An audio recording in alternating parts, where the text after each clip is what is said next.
Olá, seja bem-vindo a mais um videoblog. Videoblog você já está acostumado, né? São os textos do meu blog comentados em vídeo para você e em podcast também para você poder ouvir onde você quiser. E o tema que eu vou tratar hoje é o desempenho nos estudos. Você tem um bom desempenho nos estudos? Vamos ver tudo o que você precisa para se dar bem, ok?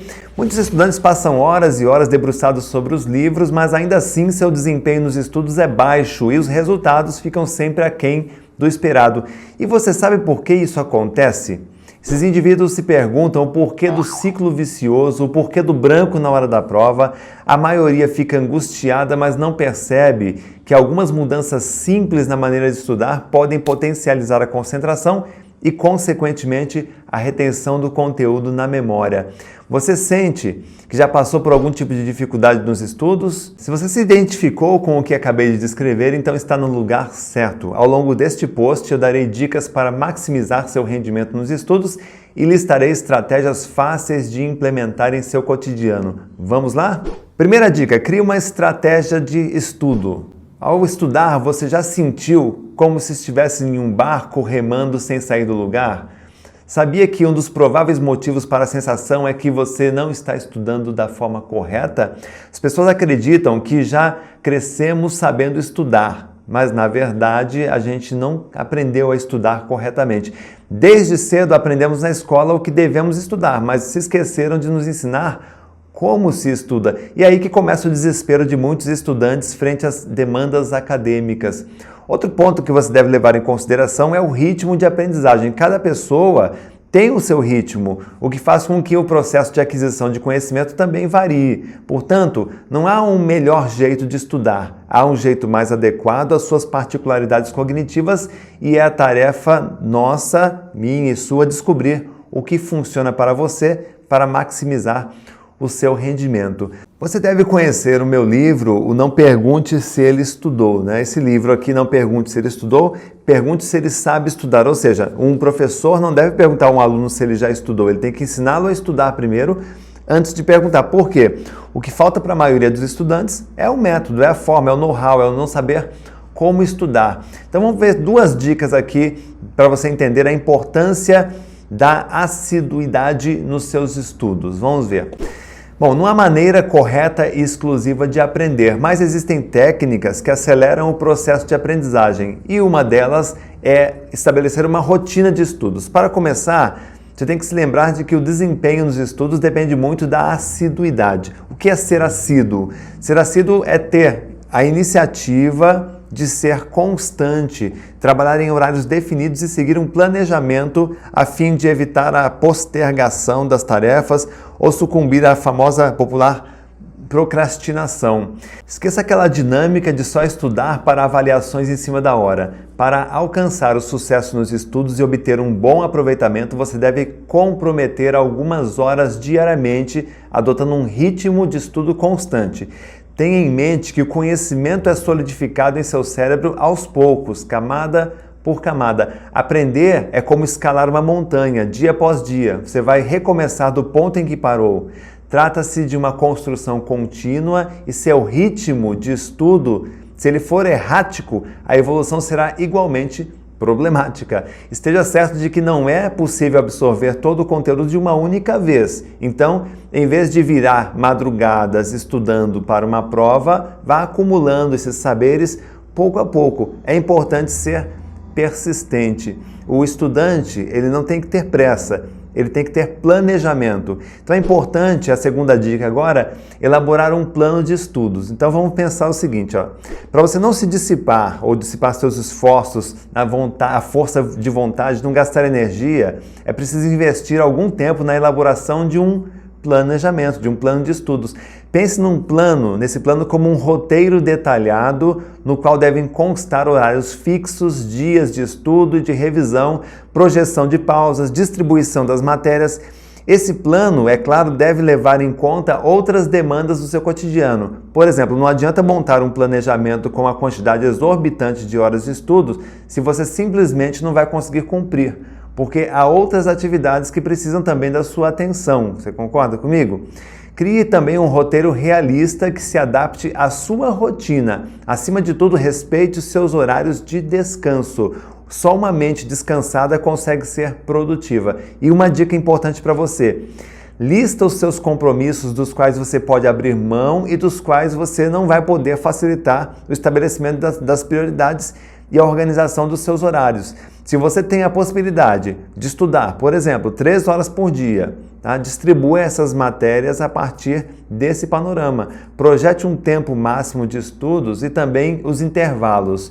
Cada pico de 60 minutos de estudo, você poderia descansar 10 minutos. Depois, siga o que ficou definido e não se esqueça de reservar sempre um dia para a revisão do que foi estudado para você formar suas memórias de longa duração. Então, mantendo a assiduidade, ou seja, sendo constante, você perceberá uma melhora considerável nos resultados que você obtém com os estudos. Outra dica: reserve um local apropriado para estudar. O que seria um local apropriado? Assim como o estabelecimento de uma rotina de estudos é importante, ter um lugar próprio para estudar, para você escrever, digitar, resolver questões, fazer resumos, elaborar textos, tanto o quesito não ser interrompido quanto de funcionalidade, você deve levar em consideração na escolha de um local de estudo. O ambiente de estudos deve incluir uma mesa ou escrivaninha com espaço suficiente para os seus pertences, os seus livros e cadernos, materiais de apoio, uma cadeira que seja ergonômica, porque às vezes a cadeira ruim acaba tirando a nossa concentração, que dê uma boa sustentação para suas costas e seus braços. Caso você fique mal posicionado ao estudar, sentirá eventualmente os efeitos negativos sobre as suas articulações e os seus músculos. E é importante também que o nível de barulho seja mínimo, e que o ambiente também seja bem arejado e iluminado, especialmente se você estudar à noite, depois de uma jornada de trabalho. E preste atenção também na iluminação. Ela tem que sempre que surgir, se você for destro, a iluminação tem que vir de trás e à esquerda. Por quê? Se você é destro e essa luz vem de frente ou à direita, a sombra da sua mão será projetada em cima da folha do livro e isso pode, escurecendo a folha, gerar um esforço visual que causaria sonolência. Então, até a iluminação é importante. Outra boa estratégia é manter um quadro de avisos na parede com sua programação semanal de horários e matérias. Se você é do tipo desorganizado, esse quadro também será útil para você pendurar os seus avisos, lembretes, coisas importantes que você tem que fazer. Resumindo, você não necessariamente precisa de um escritório completo, mas de um ambiente destinado ao seu aprendizado, e o seu corpo e a sua mente precisam processar a informação de uma maneira suave, por isso o local influencia bastante. Outro conselho: evite a tentação de estudar sentado no sofá ou na cama ou deitadão, porque o conforto desses lugares pode trazer sonolência. Não me entenda mal, seu espaço de estudos deve ser confortável e ergonômico, mas apenas o suficiente para mantê-lo centrado e dedicado em suas metas, e não um local para você tirar as férias ou tirar sua soneca. Outra dica: organize o ambiente. Além de ter um espaço projetado para os estudos, é importante mantê-lo organizado e limpo, tá? Sabe por quê? Há estudos que dizem que pessoas mais criativas costumam ser descuidadas com seus pertences, deixando tudo em qualquer lugar, de qualquer jeito, lá no escritório ou no trabalho. Isso pode até ser verdade em relação à criatividade e à inovação, mas não se engane, o que está em jogo aqui é o rendimento nos seus estudos, sua absorção na memória das matérias que você estudou. Se a pessoa é desorganizada, ela leva mais tempo, essa bagunça acaba gerando mais transtorno do que produtividade. Sujeira e bagunça contribuem para que seu cérebro se sinta perdido, cansado e mais propenso a permanecer disperso. O asseio, do local, a limpeza do local é indispensável para garantir o foco, além de funcionar como um elemento motivador nas horas mais desafiadoras. O seu ambiente de estudos, portanto, deve ter uma projeção da sua mente que deve ser organizada, silenciosa, focada e limpa. Aliás, eu espero sinceramente que a sua mente seja, a maior parte do tempo, assim. Outro ponto crucial da organização é que você precisa sentir que tem todos os instrumentos necessários ao seu alcance. Parece muito óbvio isso, tá? Mas não adianta você elaborar um plano de estudos minucioso com as horas contadas se você for demorar, por exemplo, 15 minutos para pegar uma apostila ou para pegar uma borracha. O ideal é você organizar todos os seus materiais dentro de um estojo e manter tudo ali próximo de você. Caso você não tenha esse espaço suficiente, separe todos os materiais que serão necessários. Aliás, isso é importante, tá? E deixa de fora aquilo que você não vai precisar. Crie sempre o hábito também de fazer uma faxina em seu espaço uma vez por mês. Eu adoro fazer esses tipos de limpeza. E tenha em mente que a organização é uma habilidade necessária na vida de todos os adultos, podendo ser inclusive uma aliada no controle da ansiedade, porque a organização é uma forma de manter a nossa mente controlada. Quando a gente vê o ambiente todo caótico, a nossa vida de uma forma caótica, a ansiedade será a sua maior companheira. Então, treine o seu cérebro a se manter organizado também. Jamais parta para uma tarefa antes de terminar a anterior e tenha disciplina e obedeça sempre a sua listinha de prioridades. Outra dica, aprenda a se concentrar. Entenda que a qualidade do estudo está diretamente ligada à capacidade de se concentrar em alguma coisa. Manter o foco é a chave para reter o conteúdo estudado. A concentração é o que acontece quando você está totalmente focado em algo. Como quando você lê um livro ou ouve uma música, você esquece do mundo ao seu redor. A sua mente parece que é transportada para uma outra dimensão, onde aquilo que você está fazendo é o que importa. Nos estudos, entretanto, como não há uma narrativa linear para prender a sua atenção, é mais difícil atingir esse estado, porque o estudo você tem que muitas vezes ficar juntando informações para poder compreender uma matéria. Para falar a verdade, no momento em que você começa a se concentrar, seu cérebro parece teimar em se distrair com qualquer coisa. Sabe aqueles momentos em que você se permite checar o Facebook ou ver a TV e quando você percebe já perdeu meia hora? Pois é, essa perda de tempo é o resultado da falta de foco que leva à procrastinação. Mas como é que você consegue se concentrar então nos estudos? Em meu livro O Cérebro com Foco e Disciplina, que é este livro aqui, eu explico que a concentração é um estado mental que pode ser aprendido, ou seja, uma habilidade que pode ser desenvolvida e você conseguir ampliar por muito mais tempo.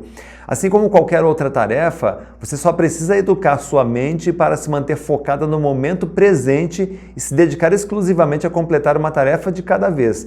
Desligar das coisas, ficar longe de aparelhos que possam roubar sua atenção é importante e isso aos poucos vai conectando seu cérebro com o desafio real que está na tua frente, que é o estudo. Você está estudando, por exemplo, matemática financeira? Então, respire fundo, faça um acordo consigo mesmo e se dedique inteiramente ao que precisa ser aprendido. No começo, seu corpo e a sua mente vão oferecer inúmeros obstáculos, desculpas e oportunidades de distração. É a preguiça mental tentando dar as cartas. Resista, persista em seu objetivo, siga o seu planejamento e só pause nos intervalos que você definiu lá no seu plano de estudos. Intercale matérias de mais e menos afinidade. Você sabe aqueles assuntos que você treme só de imaginar? Pois bem, por bem ou por mal, eles terão que ser estudados, tanto quanto aqueles que você adora, para os quais você já possui alguma habilidade natural. Seu pesadelo é, por exemplo, administração, é direito penal, é contabilidade. Então, intercale esse tipo de disciplina desafiadora, com matérias mais prazerosas. Pense nisso quando você estiver elaborando um plano de estudos e tente achar um equilíbrio. Depois de uma matéria difícil, estude uma matéria mais fácil. Se você deixar para estudar todos os assuntos pelos quais você não nutre o menor interesse num dia só, acabará criando uma profunda aversão a eles e mesmo sem perceber, sua mente encontrará maneiras de te sabotar, de boicotar suas tentativas de concentração.